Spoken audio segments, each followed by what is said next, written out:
Dengan semangat penuh dan hati yang penuh keajaiban, Mia dan teman-temannya melanjutkan perjalanan mereka menuju sekolah sihir terkecil. Jejak bunga-bunga yang masih mekar dan batu bercahaya yang mereka temukan di sekitar sekolah menjadi pemandu mereka dalam menyusuri hutan ajaib yang semakin lebat. Rizky dengan kemampuannya membuat bunga mekar terus memimpin rombongan dengan penuh semangat. Setiap langkah yang diambilnya diikuti oleh keindahan bunga-bunga berwarna-warni yang muncul di sepanjang jalan.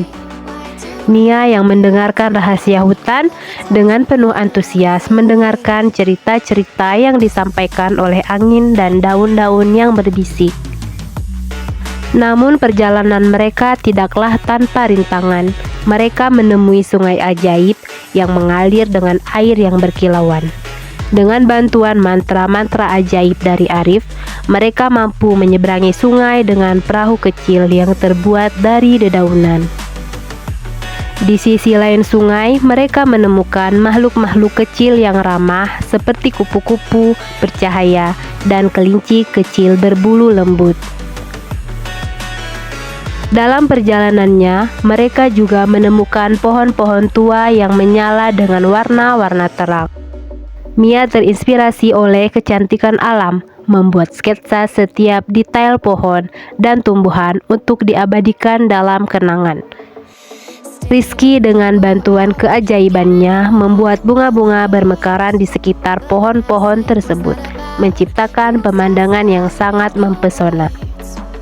Seiring matahari terus tenggelam, mereka tiba di sebuah padang rumput yang dipenuhi oleh bunga-bunga bercahaya dan rumpun-rumpun pohon kecil yang memancarkan keanggunan.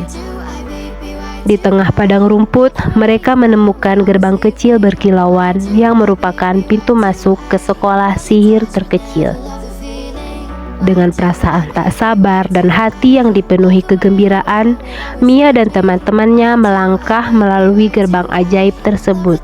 Di balik gerbang itu, dunia magis sekolah sihir terkecil terbentang luas, menanti mereka dengan petualangan baru, pelajaran-pelajaran ajaib, dan persahabatan yang akan terus berkembang. Saat Mia dan teman-temannya melangkah melalui gerbang ajaib, perasaan takjub dan keajaiban menyelimuti mereka. Mereka melihat pemandangan yang memukau penuh dengan warna-warni yang cerah dan lampu-lampu melayang. Udara dipenuhi dengan aroma manis yang menyambut mereka ke pusat sekolah sihir terkecil. Jalan di depan mereka membawa mereka ke halaman yang sangat indah, dihiasi dengan air mancur kecil yang berkilauan dan patung-patung yang menawan. Saat mereka berjalan, suara tawa dan kegembiraan bergema di udara, dan mereka bisa melihat anak-anak lain dengan keajaiban kecil sedang bermain. Mia dan teman-temannya merasa senang dan langsung menyukai tempat ini. Perjalanan mereka berlanjut menuju pusat sekolah, di mana bangunan utama berdiri tegak dan megah. Bangunan itu memancarkan keajaiban yang tak terbantahkan. Mereka memasuki aula utama, dan mata mereka melebar kagum melihat kain tenun yang rumit menghiasi dinding, menceritakan kisah-kisah sejarah sekolah yang kaya. Kepala sekolah menghampiri mereka dan menyambut mereka di pintu masuk aula utama. Dia membawa mereka ke ruangan yang nyaman, di mana mereka diantarkan ke dalam asrama mereka. Ruangan ajaib yang dipenuhi dengan tempat tidur yang nyaman bagi mereka. Saat malam tiba, Mia dan teman-temannya diundang ke ruang makan ajaib sekolah. Meja-meja dihiasi dengan lilin-lilin yang berkedip, dan udara dipenuhi aroma hidangan lezat. Mereka berbagi cerita dan tawa dengan sesama siswa, merasakan rasa persaudaraan yang melampaui bahasa dan latar belakang. Seiring berjalannya waktu mereka di sekolah sihir terkecil, Mia dan teman-temannya tenggelam dalam dunia pelajaran ajaib dan penemuan sihir. setiap pagi membawa rasa kegembiraan bagi mereka, dan dengan penuh semangat mereka memasuki kelas-kelas yang penuh dengan energi anak-anak yang mempunyai keajaiban dan ingin belajar. Kelas-kelas mereka beragam, mencakup beberapa mata pelajaran sihir.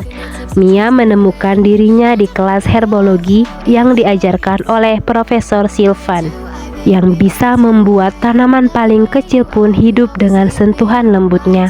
Di bawah bimbingannya, Mia belajar menanam tanaman ajaib yang berkilau dengan warna-warna yang mempesona. Sementara itu, Rizky menemukan hobinya terhadap manipulasi elemen dalam kelas yang diajarkan oleh Profesor Embera. Dengan melambaikan tangannya, ia belajar menyalakan api dan memanipulasi tetes air, menciptakan tampilan sihir dari elemen-elemen alam. Di kelas astronomi, Nia menyelami rahasia kosmos bersama Profesor Kalestia. Dengan kemampuannya mendengar bisikan-bisikan bintang, Nia merasa hubungannya yang dalam dengan benda-benda langit. Di bawah bimbingan Profesor Lumina, Arif belajar tentang seni kata. Kelasnya dipenuhi dengan kilau kata-kata yang mengapung ketika Arif menemukan cara menenun mantra menggunakan bahasa. Setiap sihir yang diucapkan menjadi tarian, melemparkan pesona yang membuat ruangan berkilau dengan cahaya yang gaib. Mereka juga sering mengadakan kelas gabungan, di mana mereka belajar untuk menggabungkan kemampuan unik mereka dalam harmoni yang serasi. Berdansa dalam lingkaran, mereka menciptakan pertunjukan sihir yang terjalin bersama. Masing-masing memberikan keajaiban kecil mereka untuk menciptakan karya bersama yang megah. Seiring berjalannya waktu, Mia dan teman-temannya merasa hubungan mereka semakin dekat, bukan hanya tentang keajaiban, tetapi juga tentang persahabatan antara satu dengan yang lainnya. Ikatan persahabatan yang terjalin di antara mereka menciptakan kisah mereka bukan cuma hanya tentang keajaiban, tetapi juga tentang persahabatan yang abadi. Saat matahari terbenam, mereka sering berkumpul di bawah pohon tua.